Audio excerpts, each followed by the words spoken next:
بسم اللہ الرحمن الرحیم اعوذ باللہ من الشیطان الرجیم بسم اللہ الرحمن الرحیم وبہ نستعین۔ ہماری گفتگو لما ششم کے کتاب الحدود میں، اور وہ بھی پھر جو ہے جناب چوری کے بارے میں، اور پھر کہا تھا کہ یہاں چند مسائل ہیں، ان مسائل میں سے آپ 9 مکمل مسئلے پڑھ چکے، 10ویں مسئلے کا کچھ حصہ پڑھا، اس کا بقایا حصہ آج پڑھیں گے، اور 11واں مسئلہ بھی ہم آج پڑھیں گے۔ البتہ 11واں مسئلہ بھی ہم مکمل نہیں پڑھ پائیں گے کیونکہ کچھ وہ لمبا ہے، یا دیکھتے ہیں کہ 11ویں مسئلے میں ہم کہاں تک پہنچتے ہیں۔ خیر، ہم نے پچھلے درس کے آخری سے میں یہ کہا کہ اگر ایک ہی ہرد سے کوئی مرتبہ چند مرتبہ چوری کرتا ہے، اگر ہر مرتبہ چوری کو دیکھا جائے تو وہ ربع دینار جتنی نہیں ہے کہ اس کا ہاتھ کاٹا جائے، لیکن اگر ٹوٹل چوری کو دیکھا جائے تو وہ ربع دینار کے برابر ہو جائے گی، نتیجے میں اس کا ہاتھ کٹنا چاہیے۔ تو پچھلے درس میں یہ کہا کہ اس کا ہاتھ کٹے گا۔ آج پھر قول کیل کے ذریعے نقل کر رہے ہیں، حالانکہ کیل یشعر بتمریضہ ہی، جب بھی کوئی چیز کیل کے ذریعے نقل کی جائے تو یعنی وہ اس کے جو کیا ہے ضعیف ہونے پر دلالت کرتی ہے کہ بھائی اگر ایک مرتبہ چوری کرتا ہے ربع دینار جتنی تو ہاتھ کٹے گا، اگر چند مرتبوں میں چوری کرتا ہے تو ہاتھ نہیں کٹے گا۔ کیوں؟ اس لیے کہ ہم شک کرتے ہیں کہ چند مرتبہ کی وجہ سے ہاتھ کٹے گا، یعنی اصالت البراءت زندہ باد، وہ کہتی ہے کہ نہیں، ہاتھ نہیں کٹے گا۔ پھر علامہ حلی نے جو اپنے کتاب قواعد میں کچھ یوں کہا ہے کہ اگر ان چوریوں کے درمیان مفاصلہ ہے تو ہاتھ نہیں کٹے گا، اگر مفاصلہ نہیں ہے، پے در پے ہیں، تو پھر اس کا ہاتھ کٹے گا۔ خیر، 10واں مسئلہ پورا ہو گیا۔ 11واں مسئلہ، چور کا قرآن کہتے ہیں ہاتھ کاٹو، ہم بھی کہتے ہیں ہاتھ کاٹو، ٹھیک ہے، کہاں سے ہاتھ کٹے گا؟ فرماتے چور کی انگلیاں چاروں کٹیں گی، اس کا انگوٹھا نہیں کٹے گا، ہتھیلی نہیں کٹے گی۔ پھر اس میں کچھ اور جو ہے کیا ہے ضمنی بحث آ جاتے ہیں کہ اگر کوئی شخص کہے کہ اس کے ہم ہتھیلی بھی کاٹنا چاہتے ہیں تو پھر ایک قول یہ کہ ہتھیلی بھی بیچ سے یعنی آدھی ہتھیلی بھی کاٹی جا سکتی ہے۔ اچھا، پہلی مرتبہ اس نے چوری کی تو اس کا ایسے ہاتھ ہم نے کاٹا، ٹھیک ہے، دوسری مرتبہ اگر چوری کرتا ہے تو پھر کہتے ہیں اس کا پاؤں کاٹیں گے۔ پہلی مرتبہ سیدھا ہاتھ کاٹیں گے، پھر دوسری مرتبہ ہم اس کا چوری میں الٹا پاؤں کاٹیں گے، لیکن کہاں سے؟ ایڑی سے، اس کی ایڑی رکھیں گے باقی، تاکہ وہ جو ہے کیا ہے جناب چل پھر سکے۔ پھر اگر وہ تیسری مرتبہ بھی چوری کرتا ہے تو پھر اس کا جو ہے کیا ہے جناب وہ ہاتھ بھی کاٹا جائے گا اور ٹانگ بھی کاٹی جائے گی، ٹھیک ہے، یعنی کون سا ہاتھ؟ وہی جو بچ گئے تھے۔ اچھا، پھر کیا ہوگا؟ کہتے پھر اس کو ہم حبس کر دیں گے۔ لیکن اگر پھر بھی وہ کسی طریقے سے چوری کرتا ہے، کیسے؟ مثلا اپنے ہونٹوں سے کوئی چیز کسی کی چوری کر لیتا ہے تو چوتھی مرتبہ میں اس شخص کو جو کیا ہے وہ قتل کیا جائے گا۔ تو یہ جناب چوری کی سزائیں تھی کہ اگر بار بار چوری کرتا ہے تو اس کا کیا حکم ہے۔ ابھی ہم چلتے ہیں، اور کہا گیا ہے لا قطع، ہاتھ نہیں کاٹا جائے گا مطلقاً۔ مطلقاً کا مطلب یہ ہے چاہے وہ جو پے در پہ چوری کر رہا تھا وہ لگاتار نزدیک ہو یا فاصلہ ہو، معلوم یتحد الاخذ، جب تک وہ اٹھانے والی چیز، چوری کی جانے والی چیز ایک مرتبہ میں نہ اٹھائے۔ دلیل کیا ہے؟ لا قطع پر لأصالۃ البراءت، اصالۃ البراءت کہتی ہے کہ ہاتھ کاٹنے میں آپ کو شک ہے کہ ہاتھ کاٹے، یعنی اصلی ہے کہ ہاتھ نہیں کاٹے۔ وَلِأَنَّهُ، اور دوسری دلیل ہاتھ نہ کاٹنے کی، لما ہتک الحرز، جب اس نے پہلی مرتبہ اس حرز کو جو ہے کیا ہے پھاڑا، چیرا، توڑا، وَأَخْرَجَ أَقَلَّ مِنَ النِّصَابِ، اور اس نے نصاب سے کم مقدار میں چوری کی ہے، لم يثبت علیہ القطع، تو پہلی چوری میں تو اس پر ہاتھ کاٹنا ثابت نہیں ہوگا کیونکہ اس نے نصاب سے کم اٹھائی ہے۔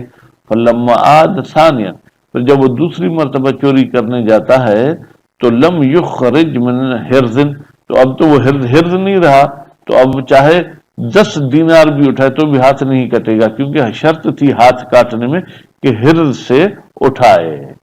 لأنہ، اس لیے کہ یہ جو حرز ہے کان منبوذن، یہ پہلے سے ہی ٹوٹا ہوا تھا، چیرا پھاڑا ہوا تھا، قبل اس دوسری چوری سے پہلے، فلا قطع، اس کا ہاتھ نہیں کاٹیں گے۔ سواء اجتمع منہما معن نصاب، چاہے جمع ہو جائیں دونوں چوریوں میں ساتھ ایک نصاب، امکان ثانی وحدہ نصاب، یا دوسری اکیلی نصاب ہو، من غیر ضمیمتن، اس کے ساتھ بھلی آپ پہلی نہ بھی ملائیں۔ وفرق العلامۃ فی القواعد، اور علامہ ہلی نے اپنے کتاب قواعد میں فرق کیا ہے اس چند چوریوں میں، بین کسر زمان العود، بھئی یہ جو دوسری مرتبہ چوری کرنے کے لیے آیا تھا اس کا زمانہ بالکل تھوڑا تھا تو ہاتھ کٹے گا، وہ عدم ہی یا عدم کسر، یعنی کم مدت نہیں تھی، فجعل الاول بمنزلۃ المتحد، تو اس نے پہلی چوری کو تو ایسے کہا کہ جیسے ایک چوری ہاتھ کٹے گا، دون ثانی، جب فاصلے کے ساتھ آئے تو دوسری چوری میں ہاتھ نہیں کٹے گا۔ وفصل فی التحریر، اور علامہ نے کتاب التحریر میں جو ہے تفصیل بیان کی ہے، فاوجب الحد، کہا کہ واجب ہے حد جاری کرنا، ان لم یتخلل اطلاع المالک، اگر دونوں چوریوں کے بیچ میں مالک کو اطلاع نہ آئے تو ہاتھ کٹے گا، ولم یطل زمان، اور دوسری شرط یہ ہے کہ زمانہ بھی لمبا نہ ہو، یعنی دو چیزیں ہونی چاہیے، اطلاع المالک اور زمان کا طویل ہونا، اگر یہ دونوں چیزیں آ گئیں تو ہاتھ نہیں کٹے گا، اگر یہ دونوں چیزیں نہیں ہیں تو ہاتھ کٹے گا، بحیث ہو، اس طریقے سے زمانہ لمبا ہو جائے کہ لا یسمى سرقۃ واحدۃ عرفا، اس کو ایک چوری عرف میں نہیں کہتے، وہذا اقوا، کہتے یہ ان کا قول جو ہے کیا ہے قوی ہے، دلالت العرف،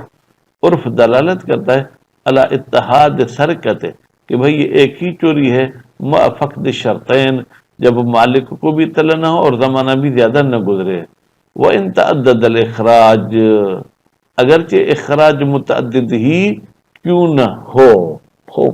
تو یہاں پر جو کیا ہے جناب اخراج کے متعدد ہونے کو کہا ہے، وَتَعَدُّدُهَا بِأَحْدِهِمَا، اور یہ چوریاں متعدد ہوں گی اگر ان دونوں میں سے کوئی ایک ہو جائے، یعنی مالک کو پتہ چل جائے یا زمانہ لمبا ہو جائے تو پھر ہر چوری میں دیکھیں گے نصاب جتنا ہے تو ہاتھ کٹے گا۔ الحادیۃ عشرۃ، 11واں مسئلہ، الواجب فی ھذا الحد، چوری والی حد میں واجب ہے پہلی مرتبہ قطع الاصابع الاربع، 4 انگلیاں کاٹ دینا، وہ کاٹ دو، وہی ہے یہ 4 انگلیاں کون سی ہیں، ما عدا الابہام، انگوٹھے کے علاوہ، من الید الیمنی، سیدھے ہاتھ کا جو ہے انگلیاں کاٹی جائیں گی، ویترک لہ الراحۃ والابہام، اور اس کی جو ہے کیا ہے جناب ہتھیلی کو بھی چھوڑا جائے گا، انگوٹھے کو بھی چھوڑا جائے گا، البتہ ھذا، یہ جو 4 انگلیوں کے کاٹنے والا حکم ہے، اذا کان لہ 5 اصابع، جب اس کی 5 انگلیاں ہوں، یعنی انگوٹھے کے ساتھ 5 ہوں، اما لو کانت ناقصۃ، اگر کسی کے ہاتھ میں انگوٹھے کے علاوہ 4 انگلیاں نہیں 3 ہیں، وقتصر علی الموجود من الاصابع، تو جتنی انگلیاں ہیں اسی پہ اکتفا کیا جائے گا، یا کسی حادثے میں اس کی 3 انگلیاں کٹ گئی تھیں، ایک بچ گئی تو ایک ہی کاٹی جائے گی، وَإِنْ كَانَتْ وَاحِدَةً، اگرچہ انگلی ایک ہی کیوں نہ ہو سوائے انگوٹھے کے، لصحیحۃ الحلبی عن صادق علیہ السلام، اس لیے کہ حلبی صاحب کی روایت صحیحہ ہے امام جعفر صادق علیہ السلام سے، قال، راوی کہتا ہے قلت لہ، میں نے امام کو کہا، من این یجب القطع، کہاں سے چور کا ہاتھ کاٹنا واجب ہے، اب یہ کس کا سوال ہے جناب، یہ راوی کا سوال ہے، وبسط اصابعہ، تو امام نے اپنا ہاتھ کھولا، وقال منہا ہونا، اور کہا کہ یہاں سے کاٹی جائیں گی، اب یہ یہاں سے کاٹی جائیں گی یعنی من مفصل الکف، یعنی ہتھیلی کے جو اور انگلی کا جو جوڑ ہے یہاں سے کاٹی جائیں گی، وقولہ فی روایت ابی بصیر، اور امام جعفر صادق علیہ السلام نے ابو بصیر کی روایت میں فرمایا ہے، القطع من وسط الکف، کہا کہ ہتھیلی کے بیچ سے ہاتھ کاٹا جائے گا، ولا یقطع الابہام، لیکن انگوٹھے کو نہیں کاٹا جائے گا، ولا فرق بین کون المفقود خلقتن، کوئی فرق نہیں کہ وہ انگلیاں جو موجود نہیں ہیں خلقت کے لحاظ سے ہی موجود نہیں تھی، مثلا ان کے ہاتھ میں 4 انگلیاں نہیں تھیں، 2 انگلیاں تھیں یا 3، او بعارض، یا جب پیدا ہوا تو انگلیاں مکمل تھی، پھر کسی عارضی سبب سے دوسری کٹ گئی۔ وَلَوْ كَانَ لَهُ إِصْبَعٌ زَائِدَةٌ، اگر ہو چور کو ایک زیادہ انگلی، کبھی کبھی ہاتھ میں انگوٹھے کے علاوہ 5 انگلیاں ہوتی ہیں، تو لم یجوز قطعها، اس زائد انگلی کو کاٹنا جائز نہیں ہے۔ کیوں؟ حملا علی المعہود، ہم حمل کریں گے کہ بھئی 4 انگلیاں کاٹنی ہیں۔ اب فلو توقف ترکوها، اگر ہم اس اضافی انگلی کو ترک کریں تو وہ متوقف ہے کہ اس کے ساتھ والی بھی انگلی کھڑی ہوئی ہو، علی ابقاء اصبع اخری، کہ دوسری انگلی کو ہم چھوڑ دیں، وجبت واجب ہے، یعنی نتیجے میں پھر اس کی ہم 3 انگلیاں کاٹیں گے۔ ولو کان علی المؤسم کفان، اگر کسی بندے کی 2 ہتھیلیاں ہوں، اب کیا کریں گے؟ قطع اصابع الاصلیہ، تو پھر جو اصلی ہتھیلی ہوگی اس کی انگلیاں کاٹیں گے، ان تو میزت، اگر پتہ چلے کہ کون سی ہتھیلی اصلی ہے اور کون سی غیر اصلی ہے۔ وَإِلَّا فَإِشْكَالٌ، لیکن اگر ہم ہتھیلی کو نہیں پہچان سکتے کون سی اصلی ہے اور کون سی غیر اصلی ہے، تو پھر وہاں پر انگلیاں کاٹنے میں جو ہے اشکال ہے۔ وَلَوْ سَرَقَ،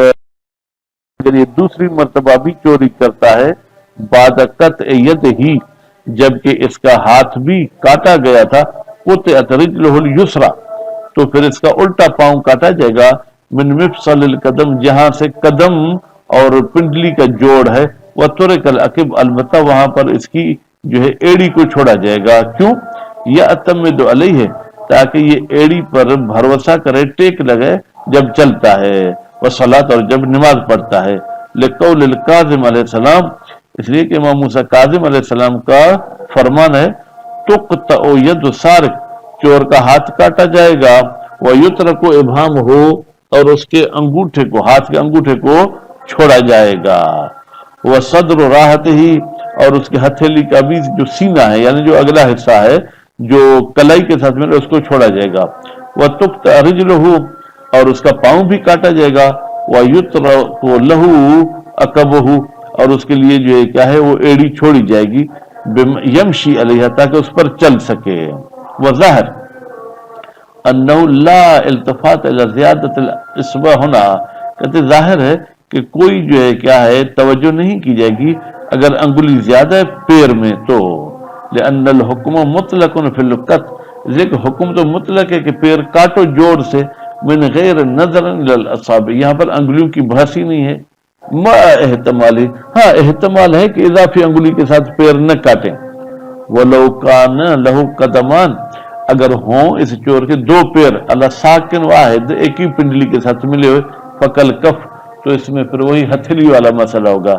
اگر پہچانے کہ یہ اصلی پیر ہے، یہ زائد تو اصلی کو کاٹیں گے، اگر نہیں پہچان سکتے تو پھر نہیں کاٹیں گے۔ وفي السرقۃ الثالثۃ، اور اگر یہ تیسری چوری کرتا ہے، بعد قطع الید ورجل، جبکہ اس کا ہاتھ بھی کٹ چکا، پاؤں بھی کٹ چکا ہے، یحبس ابدا، تو اس کو ہمیشہ کے لیے جیل میں ڈال دیں گے، الا ان یموت، یہاں تک کہ وہ وہیں مر جائے، ولا یقطع من باقی اعضائہ،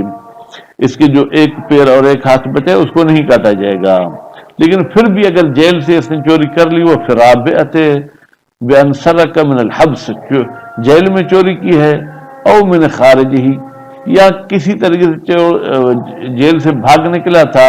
لو اتفق خروج لحاجت، یا بیمار تھا اس کو کسی حاجت کی وجہ سے جیل سے نکالا ہے، او حرب بہی، یا بھاگ گیا تھا، تو یقتل، چوتھی چوری میں اس کو قتل کیا جائے گا۔